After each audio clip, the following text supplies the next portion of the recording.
नमस्कार दोस्तों। आज हम कहानी सुनाएंगे सात रानियों का बेटा। एक बार की बात है, एक राजा हुआ करता था जिसकी सात रानियां थीं, लेकिन उसकी कोई संतान नहीं थी, जिसके कारण वह राजा बहुत अधिक चिंतित और परेशान रहता था। विशेष रूप से जब वह अपनी मृत्यु के बारे में सोचता, उसके बाद उसके विरासत और साम्राज्य का क्या होगा। तभी एक दिन एक गरीब फकीर राजा के दरबार में आया और उसने राजा ने कहा कि तुम्हारी प्रार्थना को सुन लिया गया है और तुम्हारी इच्छा अवश्य पूर्ण होगी। तुम्हारी रानियों में एक रानी को पुत्र रत्न की जल्दी ही उपलब्धि होगी। जब उस राजा ने फकीर के वादे को सुना तो वह असीमित बहुत अधिक प्रसन्न हुआ। कोई सीमा नहीं थी। उसने आने वाले उपयुक्त अवसर की तैयारी के लिए अपनी सभी प्रजाओं को साथ में अपने साम्राज्य को तैयारी करने का हुक्म दिया। इस विचार सातों रानियां शानदार विलासलाय में राम पूर्वक अपने सैकड़ों दासियों की सेवा में रहती थीं और उनके हृदय को तृप्ति करने के लिए हर प्रकार के स्वादिष्ट पकवान और मिठाइयों की भी बहुत सुंदर व्यवस्था की गई थी।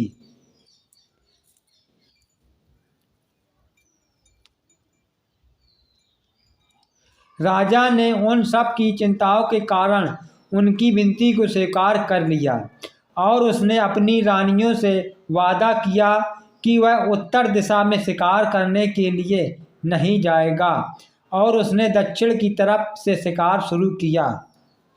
लेकिन उसका दुर्भाग्य उसके साथ चल रहा था।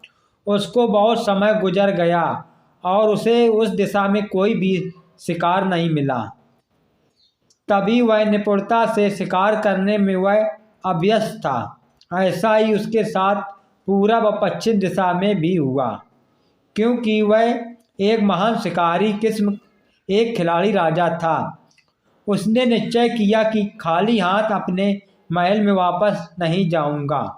इस तरह से उसने अपनी रानियों से किए गए वादे को भूल कर वह उत्तर दिशा की तरफ में शिकार की खोज में चल पड़ा। इधर भी सर्वप्रथम शिकार करने में असफल रहा। फिर उसने शिकार को आज बंद करके महल में वापस जाने का विचार कर रहा था, लेकिन आखिर में उस दिशा में शिकार करने का मौका मिला। जब उसने देखा एक सफ़ेद और सुनहरे रंग की हिरणी का, जिसका सींग चांदी के समान था, जो घने जंगल में जिससे वह गुजर रही थी उसमें चमक रही थी। राजा ने जैसे ही उसको गुप्त रूप से देखा, जब वह आगे चली गई, तुरंत उसको मारने के लिए अपनी मरती हुई इच्छा के साथ एक बार फिर से तत्पर हो गया। कुछ ऐसी जलनद इच्छा के साथ उसको पकड़ने के लिए उसने देखा पास ही में उस विचित्र अद्भुत प्राणी रत्न, जिसमें दूध भरा हुआ था। उसने तत्काल अपने सिपाहियों को आदेश दिया कि इस घने जंगल के इलाके को चारों तरफ से घेर लिए जाए। इस तरह से राजा के सिपाहियों के द्वारा बनाए गए घेरे में वह हिरनी आ गई। फिर राजा ने अपने सिपाहियों के घेरे को सिकोड़ना शुरू कर दिया और वह सब धीरे धीरे आगे बढ़ते रहे, तब तक जब उन सब ने उस सफ़ेद रंग की चित्रकारी किए हुए हिरनी को बहुत पास अपने मध्य में देखा। वह राजा उस हिरनी के और पास चलता गया, तब तक जब उसने यह सोचा कि वह इस अजीब विचित्र प्राणी को पकड़ अब लेगा।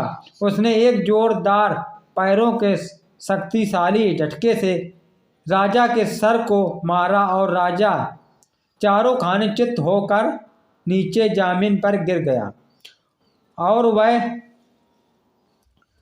कूद कर राजा को अपने रास्ते से हटाते हुए पहाड़ों की तरफ वहां से भागी। सब कुछ भूलकर राजा खड़ा होकर अपने घोड़े को तैयार किया और उस पर सवार होकर तुरंत उसके पीछे भाग अपनी पूरी शक्ति और रफ्तार से इसके साथ घोड़ा अपनी चौकड़ी भरने लगा, जिसके कारण राजा के सभी सेवक बहुत पीछे छूट गए। उस सफ़ेद हिरणी को देखते हुए इससे पहले इतना अधिक शिकार के पीछे वशीभूत नहीं हुआ था। कुछ समय में ही राजा ने अपने आप को एक संकर्ण घाटी में पाया जहाँ से निकलने का रास्ता नहीं था। तब राजा ने अपने घोड़े की लगाम को खींचकर उसको खड़ा किया। उसके सामने एक घटिया किस्म की झोपड़ी थी। राजा ने उसके अंदर देखा, क्योंकि राजा इस लंबी असफल लक्ष्य की यात्रा में घोड़े की सवारी के बाद बुरी तरह थक कर पसीने पसीने हो रहा था। राजा उस झोपड़ी का अंदर गया और पीने के लिए पानी की मांगा। एक वृद्ध औरत झोपड़ी के अंदर बैठकर अपने चरखे पर उनको काट रही थी। उसने अपनी पुत्री को बुलाते हुए राजा के अनुरोध का उत्तर देते हुए कहा, और तुरंत भीतर के कमरे में से एक युवती बहुत अधिक प्यारी और आकर्षक सफ़ेद चमड़ी और सुनहरे बालों वाली आ गई कि राजा को बदनाम झोपड़े में इतने खूबसूरत लड़की को अपनी नज़र से देखने पर आश्चर्य हुआ। उस लड़की ने जब राजा के मुंह की तरफ पानी से भरे मग को लगाया तो राजा ने पानी पीते हुए उस लड़की की आंखों में देखा और फिर वह निश्चय हो गया। वह लड़की को कोई और नहीं, वही सफ़ेद हिरणी थी, जिसके सुनहरे सफ़ेद चमड़ी और चांदी जैसे जिसकी सींग थी, जिसके पीछा राजा करता हुआ इतना दूर यहाँ तक पहुँचा।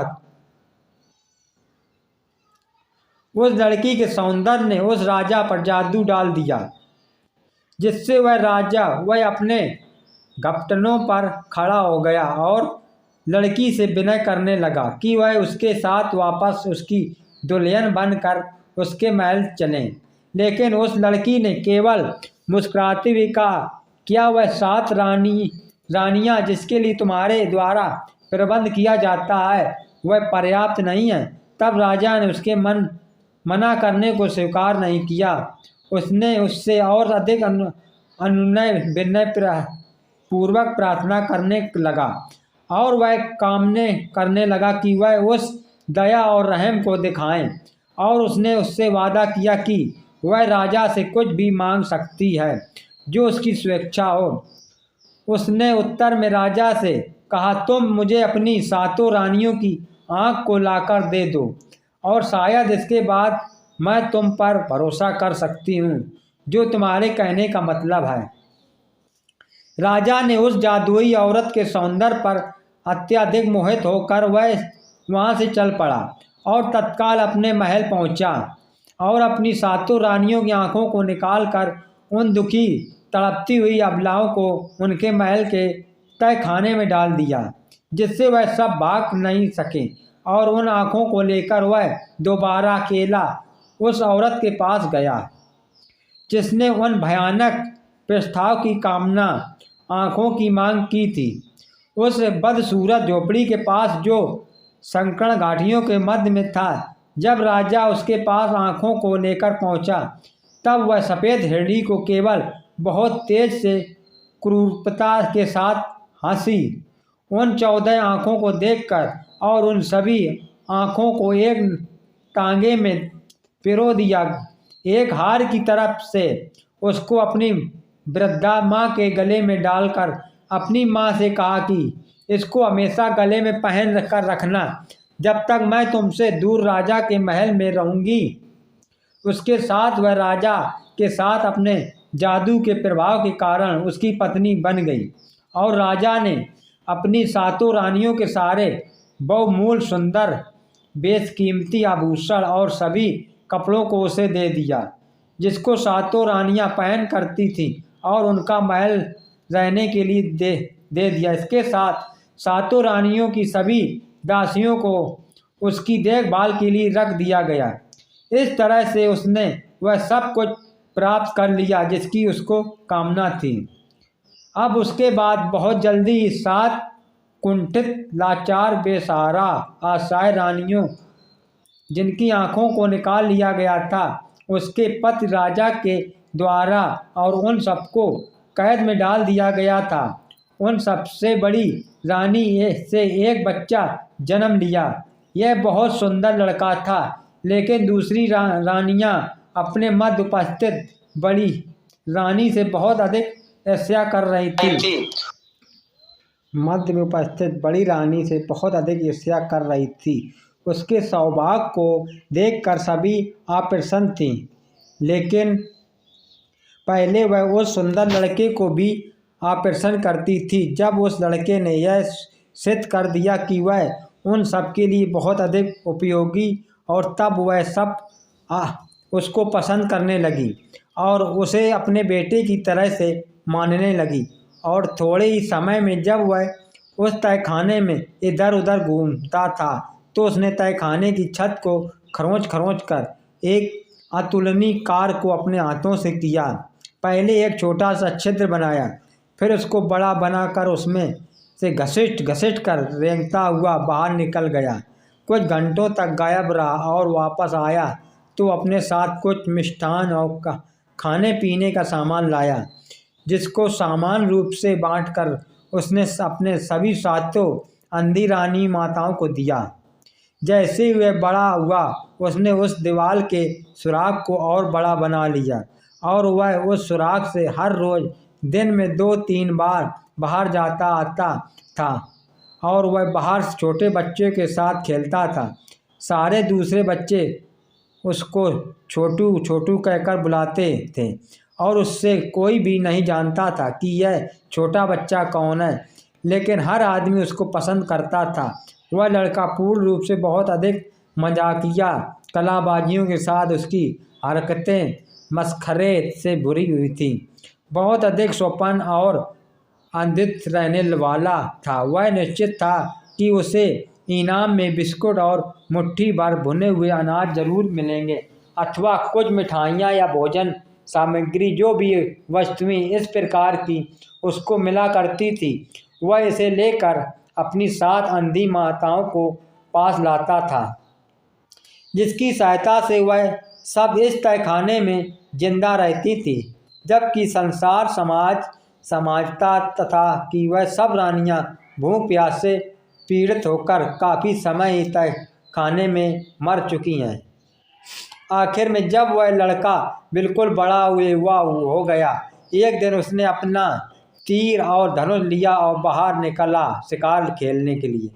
चलते हुए अचानक उस महल के पीछे से गुजर रहा था। अचानक उसकी निगाह उस कुरूप सफ़ेद हिरणी रानी पर पड़ी, जो शानदार और अतुलनीय थी। उसने देखा कि कुछ सफ़ेद कबूतर महल के संगमरमर पर द्वारा निर्मित बुर्ज के आसपास उड़ रहे थे और उसने वहीं से अपने तीर धनुष से निशाना साध कर एक सफ़ेद कबूतर को मार दिया। वह कबूतर हवा में चक्कर खाता हुआ उस रानी के करीब खिड़की के पास आकर गिर गया, जहाँ पर सफ़ेद रानी बैठी हुई थी। वह अपने स्थान से खड़ी यह देखने के लिए कि यह कबूतर कैसे मर गया, और उसने बाहर खिड़की से देखा और पहली दृष्टि में उसने उस सुंदर लड़के की झलक को देखा, जो अपने हाथों में तीर और धनुष लेकर खड़ा था। उसने अपने जादू की शक्ति से जान लिया कि यह लड़का राजा का है। वह लगभग मर गई ईर्ष्या राय से और थूका, और उसके साथ उसने तय किया कि उसको नष्ट करना है बिना किसी देरी के। इसलिए उसने अपने नौकरों को भेजा। उस लड़के को उसके सामने लाया गया और उसने उस लड़के से कहा कि जिस कबूतर को उसने अभी मारा वह उसे बेचेगा। उस लड़के ने बड़ी कठोरता से उत्तर दिया, नहीं, यह कबूतर मेरी 7 अंधी माताओं के लिए है, जो अभी दुर्गंध से युक्त अंधकार काल कोठरी में आए और वह मर सकती हैं यदि मैं उन्हें खाने के लिए भोजन नहीं दिया। धृत सफ़ेद रानी ने क्रोध से चिल्लाते हुए कहा, दुष्टतमा, क्या तुम उनकी आंखों को पुनः लगाकर उन्हें नहीं देना चाहोगे? यह कबूतर मुझे दे दो मेरे प्यारे, और तुमको रास्ता बताऊंगी जहाँ पर तू अपनी 7 माताओं की आंखों को प्राप्त कर सकता है। यह श्रद्धापूर्वक तुमसे वादा करती हूँ।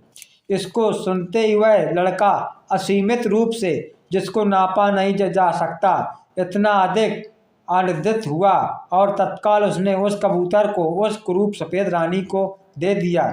इसके बाद उसने कहा कि वह तुरंत बिना किसी देर को उसकी माँ के तलाश करे, जिसके गले में उसकी माँ की आंखों की माला है, जिसको उसकी माँ ने हार की तरह पहने है। वह उसे अवश्य दे देगी। कुरूप निर्दयी रानी ने कहा, अगर तुम उसको यह कागज का टुकड़ा दोगे जिस पर मैंने आंखों को देने का लिए लिख दिया है। इस तरह से वह कागज का टुकड़ा उस लड़के को दे दिया, जिसमें से इस प्रकार से लिखा था कि इस शैतान के बच्चे को तत्काल मार डालो और इसके खून को पी जाओ पानी की तरह से। सातों अंधी रानियों का बेटा अभी तक पढ़ना लिखना नहीं जानता था, इसलिए उसने उस कागज के टुकड़े को बहुत संभाल कर अपने पास रख लिया और वहां से वह निकल पड़ा उस सफ़ेद रानी की माँ को तलाशने के लिए। जब वह यात्रा कर रहा था, उसी बीच वह एक ऐसे नगर में पहुंचा जहां पर उसने देखा कि वहां के सभी निवासी बहुत अधिक उदास और निराश थे। फिर उस लड़के ने उन सब से पूछा, क्या बात है, यहाँ सब दुखी और उदास क्यों है? उन सब ने कहा कि यहाँ के राजा की एक केवल संतान है, जो एक लड़की है और वह किसी से विवाह नहीं करना चाहती है। जो भी युवा के उसके पास विवाह करने के लिए जाता है, वह सबको मना कर देती है। इस तरह से जब उसके पिता की मृत्यु हो जाएगी तो इस राजा की विरासत की कौन देखभाल करेगा? यह सोचकर उस राज्य का प्रत्येक निवासी दुखी और उदास है। उनको बहुत बड़ा भय है कि वह हम सब के बारे में बिल्कुल चिंतित नहीं है। वह कहती है कि वह उसी लड़के से विवाह करेगी जिसके साथ माए। और जब ऐसी बात के बारे में सुना, राजा बहुत अधिक उदास और परेशान है और उस राजा ने आदेश दिया है कि जब भी कोई नया आदमी इस नगर में उससे पूछताछ किया जाए और उसको राजकुमारी के समक्ष प्रस्तुत किया जाए। इस समय लड़के को बहुत अधिक अधीरता के साथ बेचैनी हो रही थी, क्योंकि वह बहुत अधिक जल्दी में था माँ की आंखों का तलाशने के लिए। इसलिए वह जल्दी से घसीटते हुए उन सब को राजकुमारी के महल में ले जाने के लिए कहा। जल्दी ही जब राजकुमारी ने उस लड़के को देखा, वह लाजवाब शर्माते हुए अपने पिता राजा की तरफ घूम कर कहा कि प्रिय पिताजी, यह मेरी पसंद है। ऐसा आनंद का उत्सव वहां पर कभी नहीं मनाया गया था जैसा इस समय चल रहा था, जिसके साथ लोगों ने इस प्रकार प्रसन्नता के सुख में जैसे पागल हो गए थे। लेकिन 7 रानियों के बेटे ने कहा कि वह तब तक राजकुमारी से विवाह नहीं कर सकता जब तक वह अपनी माँ की आंखों को प्राप्त कर उनको दोबारा दृष्टि नहीं प्रदान कर देता। इस कहानी को जब उसकी सुंदर दुल्हन ने सुना तो उसने अपनी पति से उस पर्चे को दिखाने के लिए कहा, क्योंकि वह बहुत अधिक पढ़ी लिखी और बुद्धिमान के साथ बहुत अधिक चालाक भी थी।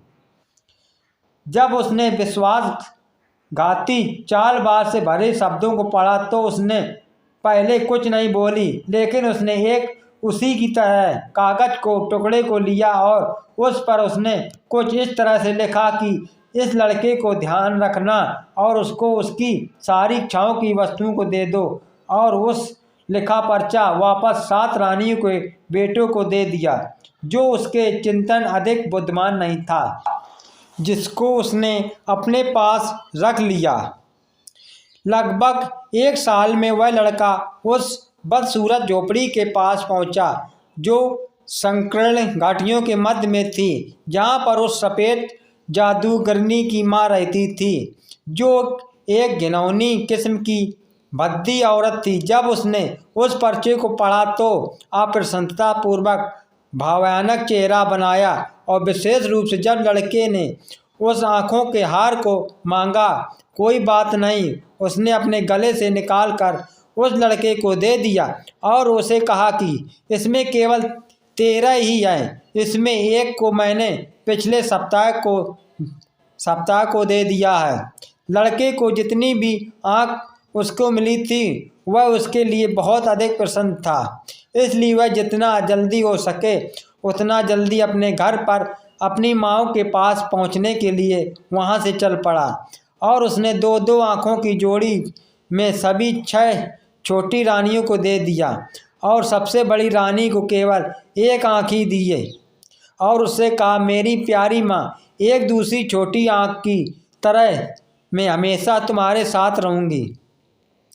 इसके बाद वह स्वयं राजकुमारी के पास विवाह करने के लिए, जैसा कि उसने इसके लिए वादा किया था।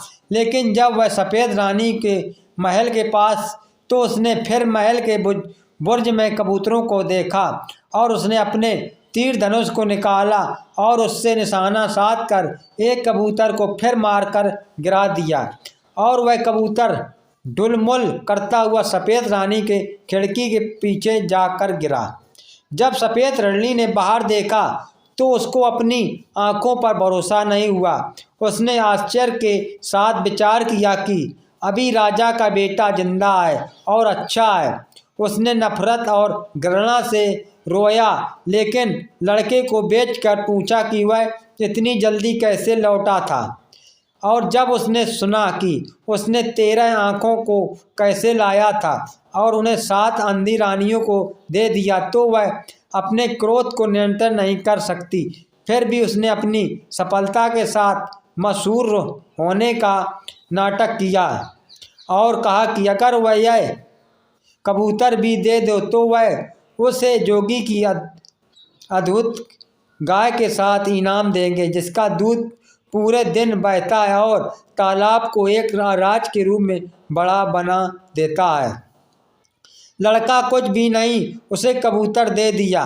उसके बाद उसने पहले उसे गाय के लिए अपनी माँ से पूछने के लिए कहा और उसे एक पत्रक दिया जिस पर लिखा गया था, बिना किसी असफलता लड़के को मार डालो और उसके खून को पानी की तरह छिड़क दो। 7 रानियों के बेटे के रास्ते देरी का कारण जानने के लिए उसकी होने वाली पत्नी राजकुमारी ने उससे पूछा क्या कारण था देरी का, और उस लड़के ने सफ़ेद रानी के द्वारा पत्र जो मिला था उसको देखकर राजकुमारी उसकी नीयत को समझ गई। इसलिए उसने फिर पहले की तरह पत्र के शब्द को बदलकर अपने पति को दे दिया और वह लड़का उस पत्र को लेकर उस कुरूप वृद्ध औरत के पास पहुंचा। उस संकट घाटी में जो बदसूरत झोपड़ी थी उसमें सफ़ेद रानी माँ रहती थी। उसको पत्र देखकर उसने जोगी के सफ़ेद गाय के लड़के ने मांग की, जिसके लिए उसकी माँ मना नहीं कर सकी। लेकिन उसने लड़के ने कहा कि तुम उसको पाओगे कैसे? यह सारी वस्तु को प्राप्त करने के लिए बात संतुष्ट नहीं। जिस गाय की माँ मांग कर रही थी उसकी रक्षा के लिए 18,000 दैत्य को लगाया गया है और वह हमेशा उस गाय रूपी बहुमूल्य खजाने की रखवाली करते हैं। इसके बाद वह अपनी बेटी की मूर्खता पर बहुत अधिक क्रोधित हुई। फिर उस लड़के ने बड़ी बहादुरी के साथ वह सब किया जो उसको करने के लिए कहा गया था। उसने लंबी यात्रा की और काफ़ी समय के बाद उस जोगी के सफ़ेद गाय के पास उस तालाब के पास पहुंच गया जो गाय के दूध से भरा था, जिसकी रक्षा के लिए वहां पर 18,000 दैत्य जुटे हुए थे। वे सब वास्तव में बहुत अधिक खतरनाक और भयावह दिख रहे थे। फिर भी लड़के ने उसने उत्साह को कम नहीं किया। वह अपनी संगीत की ध्वनि को बजाता हुआ आगे बढ़ता रहा, न बाएं देखा न दाएं, वह सीधा ही चलता रहा। इसके बाद वह सीधा जोगी की गाय के पास पहुंचा। गाय सफ़ेद लंबी गाय जो बहुत सुंदर और अलौकिक थी, जो स्वयं वहां पर तैनात सभी दैत्यों को राजा था, जो उस गाय के पास बैठकर दिन रात उसको दुआ करता था और दूध उस गाय के थन से झरते हुए सीधे सफ़ेद तालाब में जाता था जो पूरा दूध से लबालब भरा हुआ था। जोगी ने उस लड़के को वहां देखकर कर्कश आवाज में कहा कि तुम यहाँ पर क्या चाहिए? लड़के ने कहा, वही कहो जो उस वृद्ध औरत ने उस समझाया था। उस लड़के ने कहा कि मुझे तुम्हारी चमड़ी चाहिए। राजा इंद्र के नगाड़े को बनाने के लिए उन्होंने कहा कि तुम्हारी चमड़ी उनके नगाड़े के लिए अति उत्तम होगी। इसको सुनते ही जोगी ने कांपना शुरू कर दिया, क्योंकि किसी जीन जोगी में यह सामर्थ्य नहीं है कि वह राजा इंद्र के आदेश को नकार कर सके। और लड़के पैरों पर गिरकर रोने लगा और कहा, जो तुम किसी तरह से मुझे छोड़ दोगे तो मैं इसके बदले में तुमको कुछ भी दे सकता हूँ, यहाँ तक कि अपनी सफ़ेद गाय को भी। इस पर 7 रानियों को बेटा थोड़ा हिचकिचाने का बहाना किया और अंत में तैयार हो गया। चलो कोई बात नहीं है, यह कोई मेरे लिए बहुत मुश्किल कार्य नहीं है। जोगी की चमड़ी की तरह कहीं सफ़ेद चमड़ी को तलाशना मैं तलाश कर सकूं, उसको तुम्हारी चमड़ी के नाम पर राजा इंद्र के पास पहुंचा दूंगा। इस तरह से उसने उस सुंदर सफ़ेद गाय को हक कर अपने साथ लेकर वहां से चल दिया। और वह सारे खड़े होकर उसका मुंह देखते रहे, क्योंकि उन सबको राजा इंद्र के क्रोध का बहुत भय था। उसको लाकर उसने अपने घर पर बांध दिया, जिससे उसकी 7 माँओं को बहुत आनंद हुआ।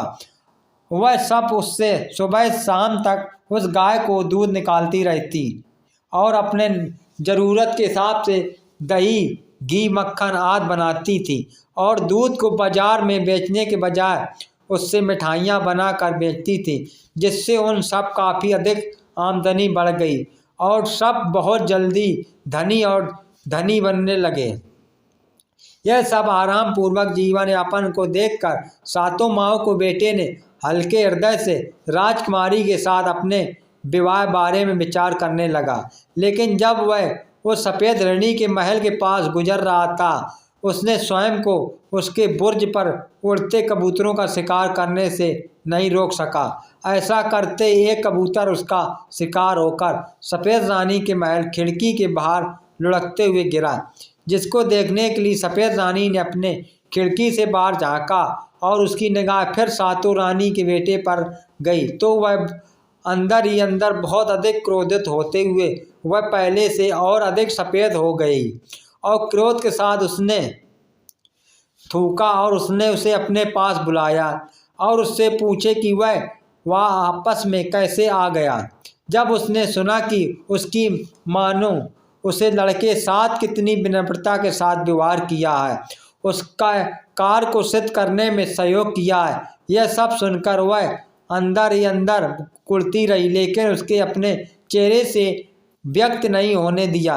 इसके बदले उसने बड़े प्रेम से मुस्कुराते हुए कहा, यह तो बहुत अच्छी बात है कि तुमने यह जोगी की सफ़ेद गाय को प्राप्त कर लिया है। इसके साथ उसने कहा कि तुम यह कबूतर मुझको दे दो, इसके बदले मैं तुम्हें लाखों टन चावल, एक रात पैदा होने वाली चावल बीजों को पाने का रास्ता बताऊंगा। उसके सुनकर लड़का पहले से अधिक प्रसन्न हुआ।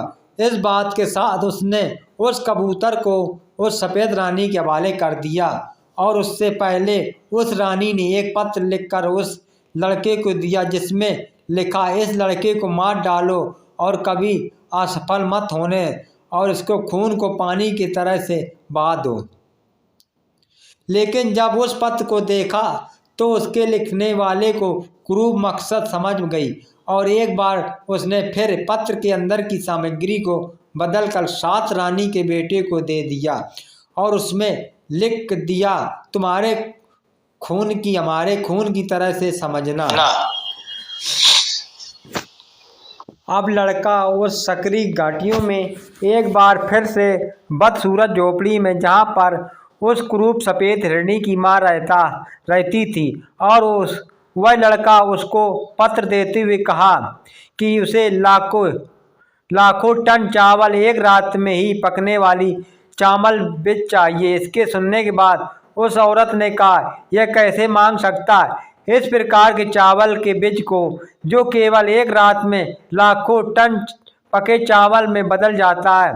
उसके ऊपर बहुत अधिक क्रोध आया। वह लगभग क्रोध से लाल हो गई, लेकिन अपनी बेटी के भय के कारण उस लड़के को कुछ नहीं बोला। उसने स्वयं के क्रोध को नियंत्रण कर लिया और उस लड़के से कहा, जाओ और देखो ऐसे खेत को। उसकी रक्षा के लिए 18 लाख दैत्य लगे हैं। और उसको चेतावनी दिया कि वहाँ कभी भी पीछे मत देखना, सीधा आगे ही आगे चलते रहना और उस खेत के मध्य में पहुंचकर सबसे लंबे फसल को तोड़ लेना।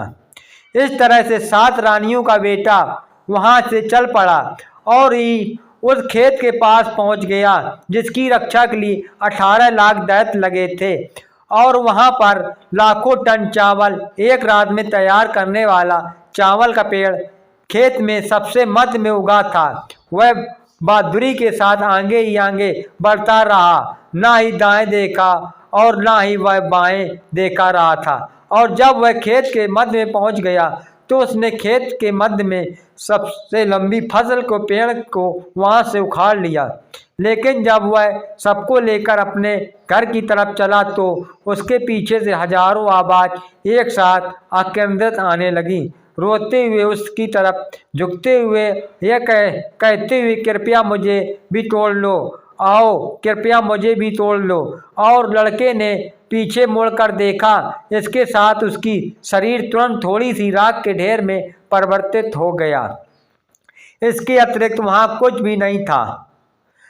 अब जब वह अधिक समय बीत गया और वह लड़का वापस नहीं आया तो उस वृद्ध औरत को चिंता होने लगी जो संकीर्ण घाटियों के मध्य छोटे से बदसूरत झोपड़ी में रहती थी।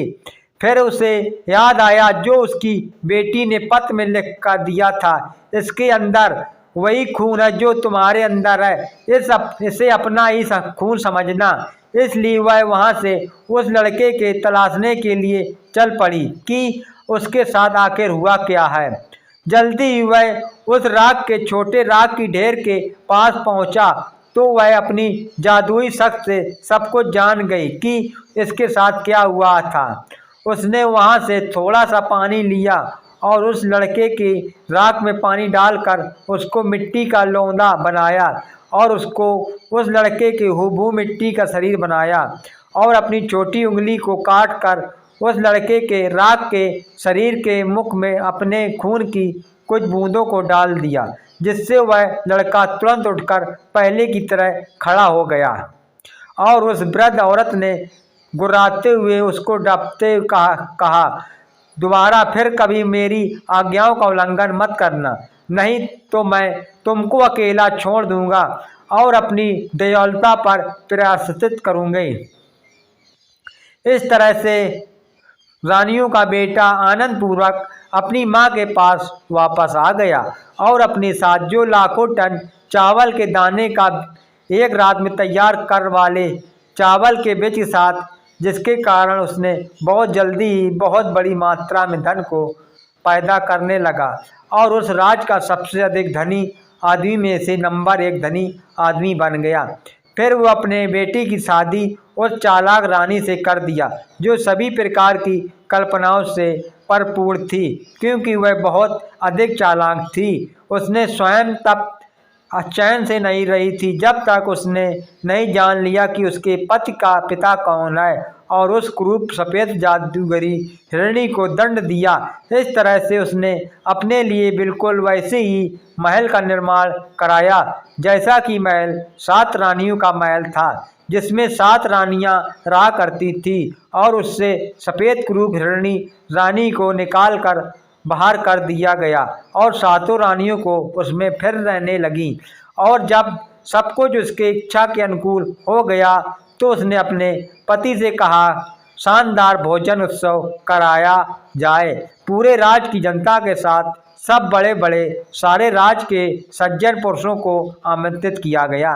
और जब राजा ने रहस्यदर्शी रानियों के बारे में सुना तो उसने अपनी गलती को माना और अपने पुत्र को आमंत्रण पर भी उत्सव में शामिल हुआ। अब राजा ने 7 रानियों के रहस्यमय बेटे के बारे में बहुत कुछ सुना था और उनके अद्भुत धन को देखा, इसलिए उन्होंने खुशी से निमंत्रण स्वीकार कर लिया। लेकिन जब वह महल में प्रवेश किया और वह सब देखकर आश्चर्यचकित हो गया, तो उसने पाया कि यहाँ हर किसी के लिए खुद का प्राकृतिक तथा जब उसका मेजबान बड़े पैमाने पर प्रदान किया गया, उसे सीधे निजी हॉल में ले जाया गया जहां शाही सिंहासन 7 रानियों में बैठी थी। उसने आखिरी बार उन्हें देखा था वह आश्चर्यचकित था जब तक कि राजकुमारी आगे नहीं आ रहा था। वह खुद को राजा के पैरों को पकड़ लिया और पूरी कहानी उसे बताया। तब राजा अपने जादू से अचंभित और उसका क्रोध दृष्टि सफ़ेद हिंद की उसे इतनी लंबी समय तक जब तक कि वह खुद को शामिल नहीं कर सका और उस सकता था उसके खिलाफ हो गया, इसलिए उसे मार डाला गया और उसकी कब्र में गठित किया गया। और उसके बाद 7 रानियां अपने शानदार महल में लौट आईं और सब लोग खुशी से रहने लगी। धन्यवाद।